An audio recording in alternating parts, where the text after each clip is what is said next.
Olá, quinto ano, tudo bem com vocês? Hoje nós vamos iniciar um capítulo novo de língua portuguesa, tá bom?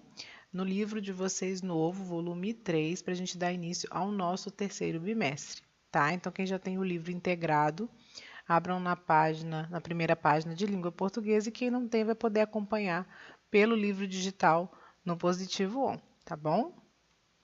Então, aula de língua portuguesa, nós vamos começar a falar sobre o editorial, que é um novo gênero textual que nós vamos aprender, tá bom? Terceiro bimestre de 2020, professora Tereza, quinto ano, e a nossa aula hoje, 4/8/2020. Nós vamos dar início ao nosso capítulo 7, tá? O título do capítulo é Qual é a sua opinião?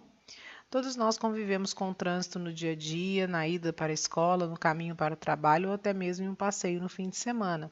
Por isso, ficar atento às leis de trânsito ajuda muito na prevenção de acidentes e permite que cada um faça a sua parte para uma boa convivência nas ruas, tá? Então, aqui a gente vai falar um pouco da questão da opinião, tá bom? Editoriais, eles tratam das opiniões das pessoas de determinado assunto, tá bom? Na primeira página aqui de conteúdo, nós temos aquela seção de GAI, onde nós temos algumas fotos para observar. Então, número 1, observe as fotos. Na primeira foto, nós percebemos uma pessoa que está dirigindo, olhando o celular, né? Ela está no trânsito, olhando no celular. Numa segunda, nós estamos vendo uma pessoa atravessando fora da faixa, né? A faixa está aqui, a faixa de pedestres, tá bom? Mas ela está atravessando fora da faixa de pedestres.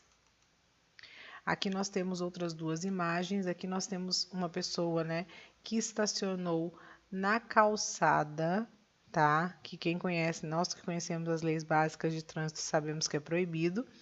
E aqui nós temos uma pessoa andando de moto sem capacete, certo? Você já presenciou alguma dessas situações na rua, né? Você já presenciou algum tipo de situação como essa? Qual é a sua opinião sobre esse tipo de comportamento? O que vocês acham dessas pessoas que, né, que não seguem as regras, que não seguem as leis, tá bom? E número 4, por que você acha que as pessoas se comportam dessa maneira? Será que tem uma justificativa para as pessoas se comportarem dessa maneira, não seguirem regras, né? Não seguirem as leis que nós temos que seguir? Tá bom? Isso aí, então, é uma reflexão baseada nas fotografias que nós estamos vendo aqui. E aqui nós damos início, tá, ao nosso conteúdo sobre o editorial. Na número 1, observe a foto e converse com os colegas e o professor sobre as questões a seguir. O que nós percebemos nessa foto? Aqui nós percebemos, né, avenidas largas e extensas, tá bom? Percebam que aqui, né, tem um fluxo de carros. Aparentemente, pela questão aqui de ter muitos prédios, seria a representação de uma cidade grande, tá? E aqui, gente, seria uma passarela, tá bom? Que é uma passagem de pedestres suspensa, tá? E aí, a segunda pergunta, é fácil para um pedestre atravessar todas as pistas dessa avenida? Se a pessoa estivesse aqui, né, em situação de atravessar essas avenidas, seria fácil ela atravessar avenidas tão largas como essas, com um fluxo tão grande de carros e extensa desse jeito? Né? E por quê? Isso aí, obviamente, é uma opinião pessoal que vocês devem levantar a partir da observação aqui da Avenida Washington Soares, em Fortaleza. Leia o editorial publicado em um site de notícias, tá? Editorial Mobilidade Urbana, o desafio de ser pedestre em Fortaleza. Mobilidade é um termo utilizado para o fato de alguma coisa se mover, tá bom? Então, como é esse movimento urbano e o desafio de ser pedestre em Fortaleza. No primeiro semestre de 2016, segundo a Prefeitura, 126 pessoas morreram em acidentes de trânsito. Olha quantas pessoas morreram em acidentes de trânsito. No trânsito, os usuários mais vulneráveis devem ser tratados como prioridade.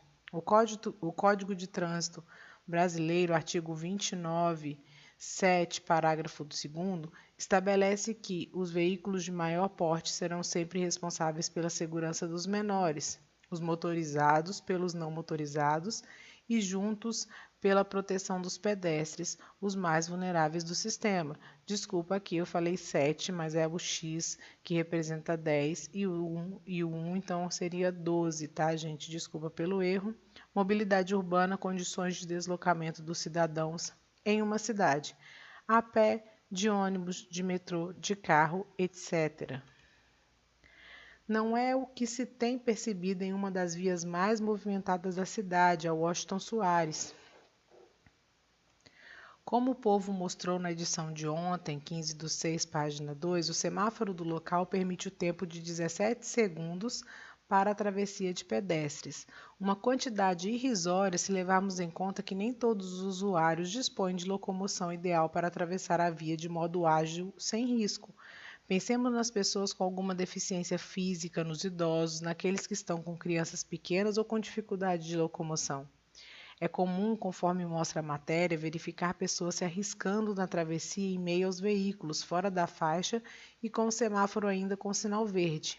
Erro do pedestre, que deve seguir todas as normas de segurança para evitar acidentes e zelar por sua própria vida e pela vida dos que estão ao seu lado. No entanto, não se pode culpar o mais vulnerável, é preciso que se deem todas as condições para a travessia decente e protegida. Vale ressaltar que em Fortaleza o trânsito ainda mata muito. No primeiro semestre de 2016, segundo dados recentes divulgados pela Prefeitura, 126 pessoas morreram em acidentes de trânsito. Em 2015, os pedestres foram os que mais morreram na capital, e os motociclistas lideraram o trágico ranking em 2016. É necessário mencionar que diversas ações têm sido efetivadas na capital a fim de priorizar a travessia segura dos pedestres, como a implantação da área de trânsito calmo, que concilia engenharia de trânsito com prevenção em saúde pública. Entretanto, quando se percebe uma ação como essa na Avenida Washington Soares, em que se dedicam ínfimos 17 segundos para a travessia, vê-se o quanto ainda precisamos avançar para construir uma cidade para as pessoas. Basta lembrar que antes que entremos em qualquer veículo ou depois que saímos deles, somos todos pedestres, tá bom? Esse é um texto com o título Mobilidade Urbana, o desafio de ser um pedestre em Fortaleza, tá? Ele foi publicado na revista online O Povo, tá? O jornal online O Povo, e é um texto de Adriano Nogueira. O Povo é um jornal mais antigo do Ceará, além da publicação impressa, a versão digital, na qual foi publicado este editorial. O que nós podemos, gente, observar justamente neste texto e interpretar, né, esse editorial? Que as pessoas não seguem regras. O fato das pessoas não respeitarem as regras e seguir leis prejudicam as próprias pessoas. Nesse caso aqui em Fortaleza, o número de mortes que vocês viram aqui, né, o número de pessoas que morrem, os pedestres e os motociclistas, as mortes normalmente acontecem o quê? Por imprudência, tá?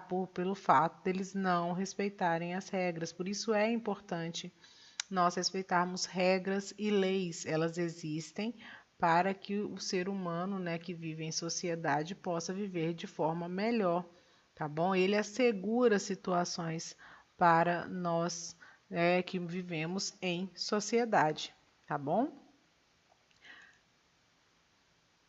Agora nós vamos ver alguns termos que vocês precisam conhecer para poder realizar as atividades das próximas páginas, tá? O Código de Trânsito Brasileiro, que vocês vão encontrar na página 10, tá? O Código de Trânsito Brasileiro, CTB, determina as atribuições de diversos órgãos ligados ao trânsito, além das diretrizes para a engenharia de tráfego e das normas de conduta, infrações e penalidades para os usuários do sistema. Então, o Código de Trânsito Brasileiro, ele assegura, né, deveres e direitos das pessoas que fazem uso, né, que estão ligadas de alguma forma ao trânsito, tanto os carros quanto motos e outros meios de transporte terrestres, e também os pedestres, tá, gente? A partir do momento que a pessoa está fazendo utilização ali no meio do trânsito, mesmo que a pé, tá? O que ela sendo no lugar de pedestre, ela também tem regras a seguir e também tem direitos,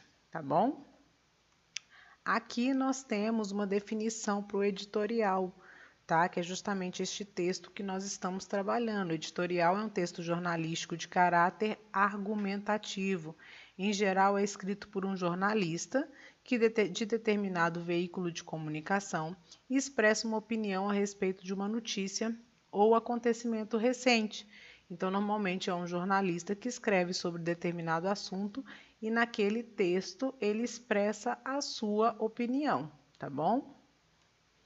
E na página 11 vocês têm as características do editorial, tá? Quais são as características deste gênero textual que vocês acabaram de aprender? Expõe uma opinião ou um ponto de vista sendo fundamentado com argumentos, tá? Então ele expõe a opinião do autor baseado em argumentos. Normalmente quem escreve um editorial ele se baseia em pesquisas, né, com números, quantidade de alguma coisa, tá, para poder usar como argumento. Trata de assuntos ou acontecimentos atuais, muitas vezes polêmicos, recentemente noticiados ou de interesse público, né? Os editoriais normalmente são assuntos que estão sendo falados naquele momento, assuntos que são atuais, tá? De situações vividas atualmente. Dirige-se aos leitores de uma publicação específica. No caso do editorial lido, o público do jornal é o povo, tá? Então, esse é o veículo de comunicação, justamente, é um jornal.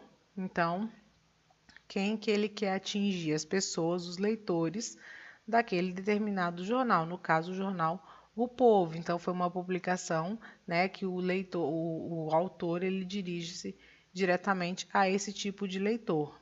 E costuma ser publicado em veículos de comunicação, como jornais e revistas, impressos e digitais. Editoriais são comuns em jornais e revistas, certo? Agora é com vocês, tá bom? Vocês vão realizar as atividades, tá? Então você deverá realizar as atividades que se encontram nas páginas 9 a 11 sobre o assunto abordado para uma melhor fixação do conteúdo. Então as páginas de 9 a 11, tá? Vocês vão realizar sobre a interpretação do texto e falando também do editorial. Também deverá realizar a página 12 na seção com a palavra, onde deverá realizar individualmente a confecção de um cartaz. A confecção de um cartaz pode utilizar 2 folhas A4 coladas, caso não tenha uma cartolina, tá, gente? Ou folha maior. Quem não tiver essa opção em casa de fazer um cartaz usando uma cartolina, pode colocar 2 folhas de ofício, né? Aquela folha A4, vocês colam uma folhinha na outra ou colocam uma fitinha atrás para poder aumentar o espaço, tá? E seguindo as orientações da página do livro. Vocês vão apresentar esses cartazes e as conclusões na nossa próxima, que vai ser na tutoria de língua portuguesa, certo? Então, façam com capricho a página 12, tá? E também as atividades da página 9 à página 11. Marquem as dúvidas de vocês para que a gente possa tirar na nossa tutoria, certo? Então, até a próxima aula e bons estudos para vocês.